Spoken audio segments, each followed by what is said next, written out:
الحمد لله نحمده ونستعينه ونستغفره ونؤمن به ونتوكل عليه ونعوذ بالله من شرور أنفسنا ومن سيئات أعمالنا من يهده الله فلا مضل له ومن يضلله فلا هادي له وأشهد أن لا إله إلا الله وحده لا شريك له وأشهد أن سيدنا وسندنا ونبينا ومولانا محمدا عبده ورسوله صلى الله تعالى عليه وعلى آله وأصحابه وبارك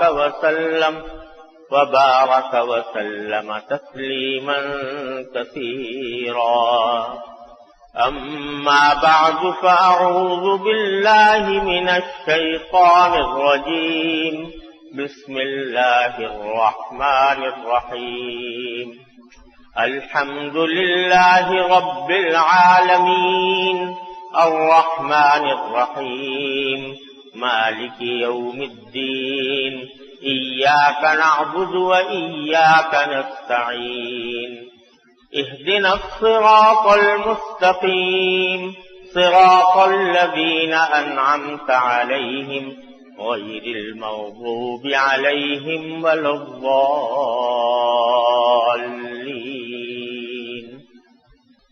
بزرگان محترم اور برادران عزیز، پچھلے دنوں میرے سفر وغیرہ کی وجہ سے بیچ میں ناغے ہوتے رہے، لیکن اس سے پہلے سورہ فاتحہ کی تشریح کا بیان چل رہا تھا اور اس کی چوتھی آیت، سورہ فاتحہ کی چوتھی آیت کے اوپر چند بیانات ہوئے تھے اور آج بھی اسی کا تکملہ کرنا ہے۔ ذہن میں بات کو تازہ کرنے کے لیے پہلی 4 آیتوں کا ترجمہ یہ ہے کہ تمام تعریفیں اللہ کے لیے ہیں جو تمام جہانوں کا پروردگار ہے، الرحمن الرحیم جو رحمان ہے، سب پر رحم کرنے والا ہے، رحیم ہے، بہت رحم کرنے والا ہے، مالک یوم الدین جو جزا و سزا کے دن کا مالک ہے۔ یہ تو اللہ جل جلالہ کی صفات کا بیان تھا۔ پھر آگے ہمیں آپ کو یہ کہنے کی تلقین فرمائی گئی ہے کہ ہم اللہ جل جلالہ سے یہ کہیں کہ ایاک نعبد و ایاک نستعین، کہ اللہ ہم تیری ہی عبادت کرتے ہیں اور تجھی سے مدد مانگتے ہیں۔ یہ چوتھی آیت تھی جس پر غالباً پچھلے 3 جمعوں میں نے اس کے مختلف پہلوؤں کا ذکر کیا تھا کہ اس سے کیا کیا سبق ملتے ہیں اور ہماری عملی زندگی کے لیے اس سے کیا رہنمائی حاصل ہوتی ہے۔ اسی کا آج تکملہ ہے کہ جو اس ایاک نعبد و ایاک نستعین میں 2 جملے ہیں۔ ایک جملہ یہ ہے کہ اے اللہ ہم صرف آپ کی عبادت کرتے ہیں، کسی اور کی نہیں، اور دوسرا جملہ یہ ہے کہ ایاک نستعین ہم آپ ہی سے مدد مانگتے ہیں، کسی اور سے نہیں۔ تو جہاں تک پہلے جملے کا تعلق ہے ایاک نعبد، یہ عقیدہ توحید کا لازمی تقاضا ہے۔ جب آپ نے یہ کلمہ پڑھ لیا کہ اشہد ان لا الہ الا اللہ، اللہ کے سوا اس کائنات میں کوئی معبود نہیں، تو پھر عبادت بھی صرف اللہ ہی کی ہوگی، اللہ کے سوا کسی کی نہیں ہوگی۔ اسی لیے صرف اتنا ہی نہیں کہ عبادت اللہ کے سوا کسی اور کی جائز نہیں، شرک ہے، اسی طرح وہ سارے اعمال جو عبادت کا جس میں کوئی پہلو ہوتا ہے یا عبادت کا کوئی طریقہ ہوتا ہے یا عبادت کے مشابہ کوئی کام ہوتا ہے، وہ بھی اللہ کے سوا کسی اور کے لیے جائز نہیں۔ سجدہ کرنا مثلا یہ عبادت کا ایک طریقہ ہے، تو سجدہ کسی اور کے لیے جائز نہیں، اللہ کے سوا کسی اور کے آگے سجدہ جائز نہیں، خواہ وہ کتنا ہی بڑا بزرگ ہو، کتنا بڑا ولی ہو، کتنا بڑا پیغمبر ہو، اس کے آگے سجدہ نہیں ہو سکتا۔ سجدہ صرف اللہ کے لیے ہے، یہ پیشانی صرف اللہ کے آگے جھکے گی، اس کے علاوہ کہیں اور نہیں۔ ہاں ایک وقت میں ایسا تھا کہ سجدہ صرف عبادت کی علامت نہیں تھی، بعض اوقات تعظیم کے لیے بھی سجدہ کیا جاتا تھا، جیسا کہ آپ نے سنا ہوگا قرآن کریم میں ہے کہ جب اللہ تعالیٰ نے آدم علیہ السلام کو پیدا فرمایا تو سارے فرشتوں کو حکم دیا کہ ان کے آگے سجدہ کرو۔ تو یہ سجدہ جو تھا عبادت کا سجدہ نہیں تھا بلکہ تعظیم کا سجدہ تھا، جو بعض امتوں میں جائز رہا، لیکن امت محمدیہ صاحب الصلاۃ والسلام میں آپ نے واضح لفظوں میں فرما دیا کہ اب تعظیم کے لیے بھی کسی کے آگے سجدہ کرنا جائز نہیں، کوئی کتنا بڑا بزرگ ہو، ولی اللہ ہو، اللہ تعالیٰ کا مقرب بندہ ہو، اس کے آگے سجدہ جائز نہیں۔ لہذا یہ ہمارے علاقوں میں جو طریقہ چلا ہوا ہے بسا اوقات قبروں کے آگے سجدے کرنے، قبروں پر سجدے کرنے کا، یہ ایاک نعبد والی آیت کے بالکل منافی ہے، اس کے خلاف ہے، اللہ بچائے شرک کے قریب پہنچانے والی چیز ہے کہ کسی کو سجدہ کیا جائے۔ مگر آپ دیکھو جو ہمارے ہاں مزارات ہیں، اولیاء اللہ کے مزارات، وہاں پر لوگ جا کے سجدے کر رہے ہیں۔ ایک مرتبہ میں ایک ایسے مزار کے پاس تھا تو دیکھا سجدہ کر رہے ہیں، مجھے دیکھ کر کپ کپی طاری ہو گئی کہ اللہ کے سوا ایک مسلمان کسی اور کے آگے سجدہ کرے۔ تو میں نے ان سے پوچھا کہ بھائی آپ یہ سجدہ کر رہے ہو، اللہ تعالیٰ کے سوا کسی اور کو سجدہ کرنا تو شرک ہے، اللہ بچائے۔ تو وہ کہنے لگے کہ ہم تو اللہ تک انہی کے ذریعے پہنچتے ہیں، اس واسطے ان کے آگے سجدہ کرتے ہیں تاکہ پھر اللہ تک پہنچے۔ یہ بیانی وہی بات ہے جو مشرکین مکہ کہا کرتے تھے۔ مکے کے مشرکین کا قرآن کریم نے ذکر فرمایا ہے کہ جب وہ بتوں کے آگے سجدہ کرتے تھے تو ان سے پوچھا جاتا تھا کہ تم یہ کیوں کرتے ہو؟ تو وہ کہتے انما نعبدہم لیقربونا الی اللہ زلفا، ہم یہ ان کی عبادت اس لیے کرتے ہیں تاکہ یہ ہمیں اللہ کے قریب کر دیں، اللہ کے نزدیک کر دیں۔ وہی بات آج مسلمان بھی کہہ رہے ہیں۔ بالکل اللہ بچائے، اللہ تعالیٰ ہر مسلمان کو، یہ پیشانی اللہ نے صرف اپنے لیے بنائی ہے، یہ کسی اور کے آگے ٹک نہیں سکتی، یہ اللہ تبارک و تعالیٰ ہی کو کے آگے جھکے گی، کسی اور کے آگے نہیں جھکے گی۔ سجدہ تو ہے ہی، اسی طرح بعض اور عبادت کے طریقے ہیں، طواف ہے، یہ سوائے اللہ جل جلالہ کے گھر کے کسی اور چیز کا طواف جائز نہیں، یہاں تک کہ روضہ اقدس کا طواف بھی جائز نہیں۔ اللہ کے گھر کا طواف اللہ نے حکم دیا ہے، بس وہاں تک ہے، اس کے علاوہ کہیں نہیں۔ کسی مقبرے پر، کسی مزار پر، کسی بھی چیز کا طواف اللہ کی عبادت، اللہ کے سوا غیر اللہ کی عبادت میں داخل۔ پھر بعض چیزیں شریعت نے اس معاملے میں اتنا احتیاط سے کام لیا ہے کہ بعض چیزیں ایسی ہیں کہ جو عبادت براہ راست تو نہیں ہے لیکن عبادت کے مشابہ بن جاتی ہے، اس جیسی بن جاتی ہے، ان سے بھی منع کیا۔ مثلا کسی انسان کے آگے اتنا جھکنا کہ جو رکوع کے قریب پہنچ جائے، یہ منع ہے۔ بعض لوگ جو ہے کسی بزرگ کے ہاتھ چومنے کے لیے یا کسی کو کی تعظیم کرنے کی خاطر اتنا جھکتے ہیں، اتنا جھک جاتے ہیں کہ وہ رکوع کے قریب ہو جاتے ہیں۔ یہ بھی جائز نہیں، اس لیے کہ یہ مشابہت پیدا ہو رہی ہے غیر اللہ کی عبادت کی۔ اتنا نہ جھکو کہ جو رکوع کے قریب پہنچ جائے۔ ایک حدیث میں رسول کریم صلی اللہ علیہ وسلم نے ارشاد فرمایا کہ کوئی ایسا طریقہ جس میں ایک آدمی خود تو بیٹھا ہوا ہو اور دوسرے اس کے آگے ہاتھ باندھے ہوئے کھڑے ہوں، اس کو نبی کریم صلی اللہ علیہ وسلم نے منع فرمایا۔ یہ قیصر و کسریٰ کی بادشاہوں کی رسم تھی کہ جب وہ کرسی پر بیٹھتے تھے وہ خود تو بیٹھے ہوتے تھے اور لوگ جو ہے سامنے کھڑے ہوتے تھے، سب باندھے ہوئے کھڑے ہوئے ہیں، اور اگر ہاتھ باندھے ہوئے ہیں تو وہ عبادت کے اور زیادہ عبادت کے قریب پہنچ گئے۔ ان سب چیزوں سے منع فرمایا گیا ہے، اس میں بڑی احتیاط چاہیے۔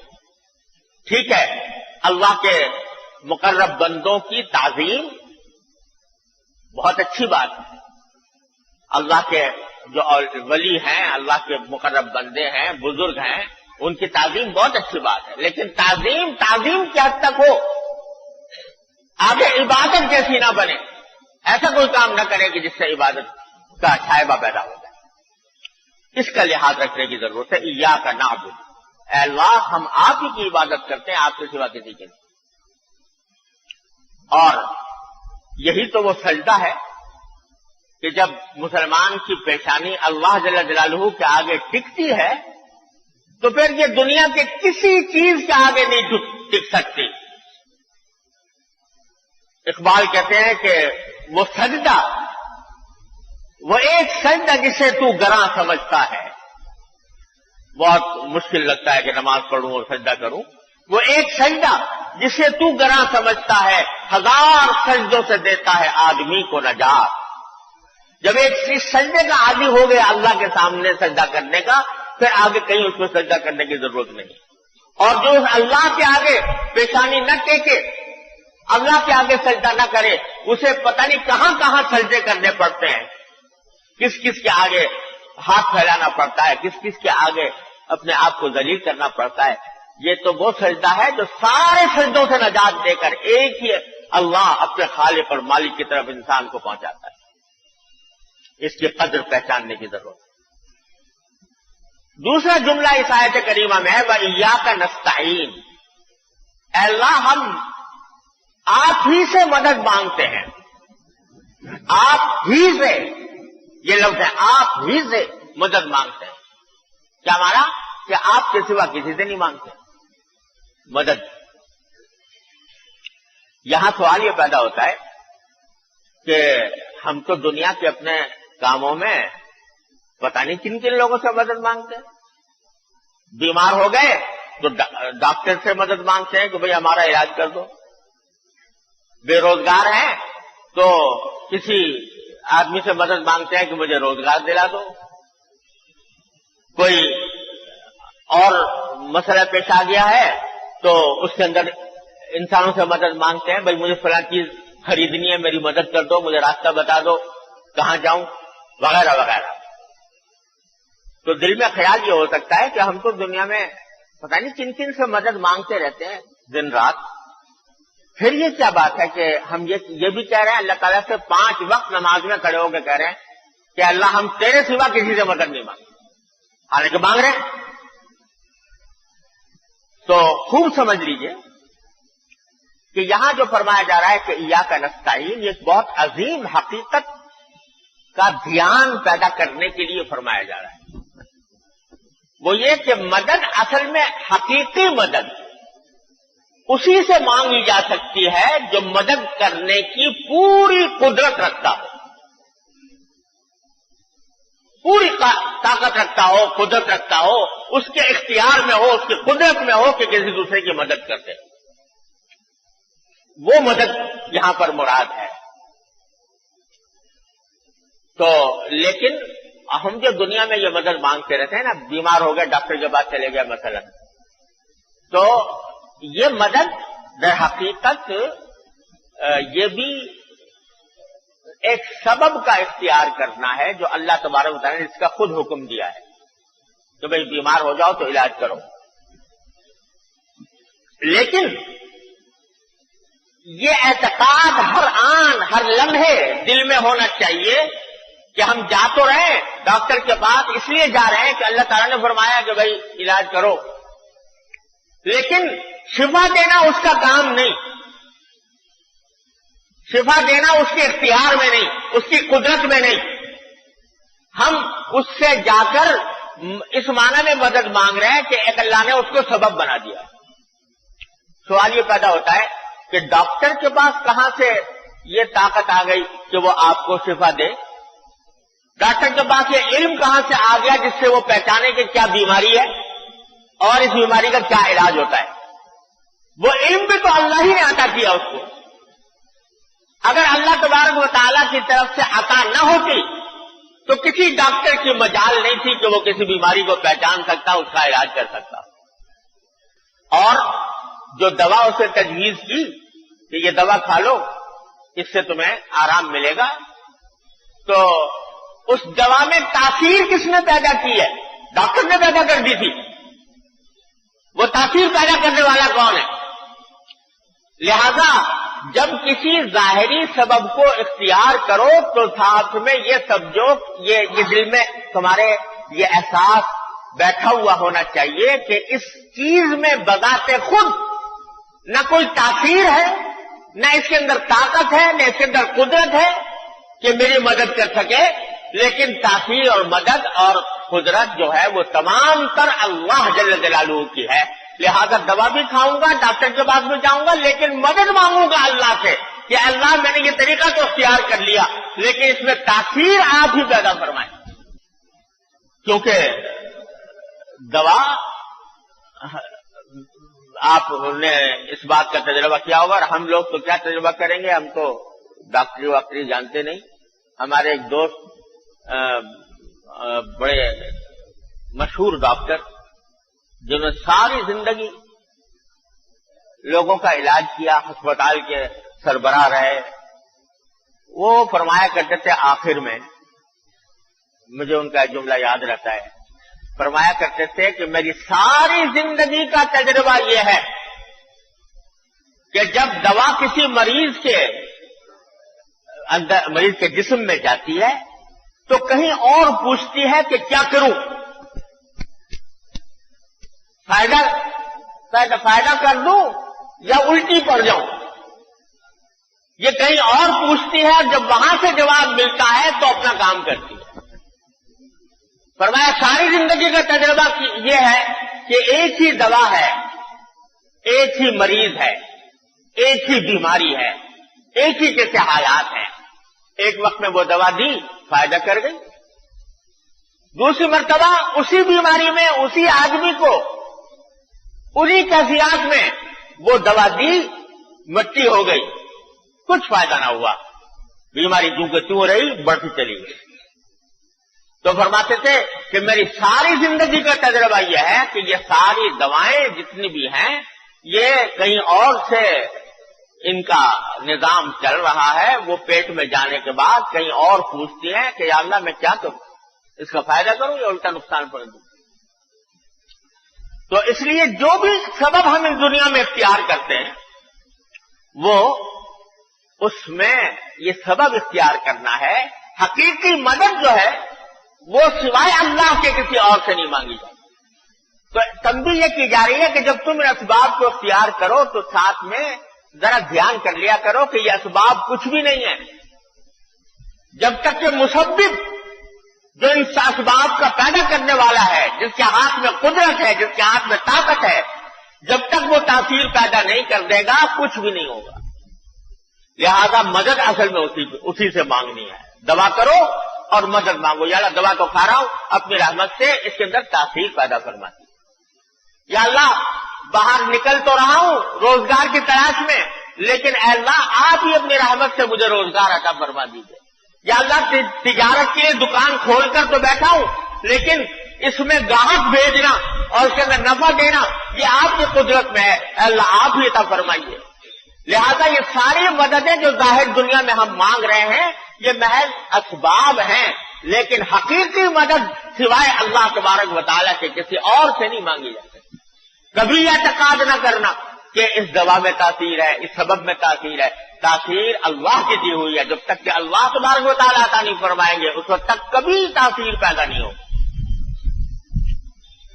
یہ جاہلیت کے زمانے جاہلیت میں یہ عقیدے پھیلے ہوئے تھے کہ فلاں چیز جو ہے وہ اس میں بذات خود یہ تاثیر ہے کہ وہ یہ کام کر بیٹھے گی. فلاں ستارہ نکل آئے گا تو بارش ہوگی. تو یہ ان کے ہاں ایک عقیدہ تھا کہ فلاں ستارہ جس وقت نکلے گا تو بارش ہوگی, اور بارش جو ہے وہ براہ راست اس ستارے سے وابستہ ہے, وہ ستارہ ہے جو بارش بھیجتا ہے. تو آج ایک مرتبہ نبی کریم صلی اللہ علیہ وسلم غزوہ حدیبیہ کے موقع پر صبح کے وقت میں نماز فجر کے بعد دیکھا کہ ہلکی ہلکی بارش ہو رہی تھی. تو آپ نے نماز کے بعد صحابہ کرام سے خطاب کرتے ہوئے فرمایا کہ آج اس بارش میں ہمارے انسانوں کے دو فریق ہو گئے. یعنی ایک فریق وہ ہے جو یہ کہتا ہے کہ ہمیں بارش ستارے نے دی, اور ایک فریق وہ ہے جو یہ کہتا ہے کہ ہمیں تو بارش اللہ نے اپنی رحمت سے عطا فرمائی. تو بارش سے دونوں فائدہ اٹھا رہے ہیں, لیکن پہلے والا جو ہے وہ اس بارش کے نتیجے میں کفر میں جا رہا ہے, شرک میں جا رہا ہے, کہہ رہا ہے کہ ستارے نے مجھے بارش دی. اور دوسرا فریق جو ہے وہ اللہ تبارک و تعالیٰ کی قدرت پر, اس کی رحمت پر ایمان لا رہا ہے, لہذا اس بارش کے نتیجے میں اس کے نام اعمال میں اضافہ ہو رہا ہے. تو جو کوئی بھی واقعہ پیش آئے تو مانگو, اللہ سے مانگو کہ یا اللہ آپ عطا فرمانے والے. جو ظاہری اسباب ہیں بے شک اختیار کر لو, لیکن دینے والا سوائے اللہ کے کوئی اور نہیں. ظاہری اسباب کو اختیار کرنا.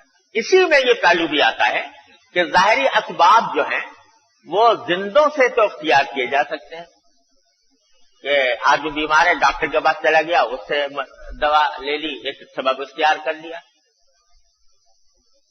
لیکن جو دنیا سے جا چکے, کوئی ڈاکٹر مر گیا فرض کرو, بڑا ماہر اور بڑا حاذق طبیب تھا, ہزاروں لوگوں نے اس سے فائدہ اٹھایا, ہزاروں لوگوں نے علاج کیا, اللہ نے فائدہ عطا فرمایا. جب دنیا سے چلا گیا تو اب آپ اس سے مدد مانگو, اس سے کہو بھائی ڈاکٹر صاحب, فلاں ڈاکٹر صاحب میری بیماری کے لیے کوئی دوا کر دیجیے. تو یہ ہو نہیں سکتا, اس واسطے کہ دنیا سے جا چکا.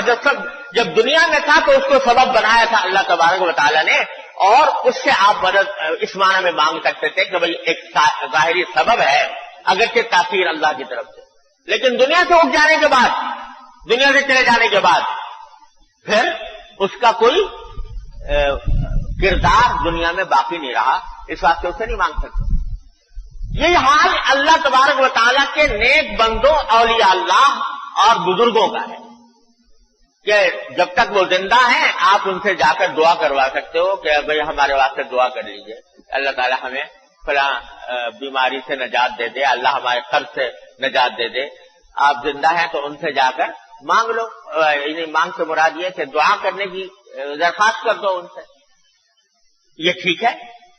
لیکن جب دنیا سے جا چکے تو اب دنیا سے جانے کے بعد ان سے مانگنا کہ مجھے اولاد دے دے, میرے قرضے کا انتظام کر دے, میرا جو ہے وہ فلاں بیماری کو دور کر دے, یہ ظاہری سبب کے طور پر بھی اب ممکن نہیں رہا دنیا سے جانے کے بعد. لہذا جو لوگ جا کے قبروں پر مزاروں پر مانگتے ہیں کہ اے داتا مجھے اولاد دے دے، اے داتا مجھے روزگار دے دے، یہ سب اللہ بچائے یہ شرک کا شعبہ ہے اور ایاک نعبد و ایاک نستعین کے بالکل خلاف۔ تو جب تک زندہ ہیں آپ دعا کروا لو، ان سے ہدایات حاصل کر لو، رہنمائی لے لو۔ دنیا سے جا چکے تو اب ان کو پکارنا کہ اے شیخ عبد القادر جیلانی مثلا رحمت اللہ علیہ مجھے شفا دے دو، مجھے اولاد دے دو، مجھے روزگار دے دو۔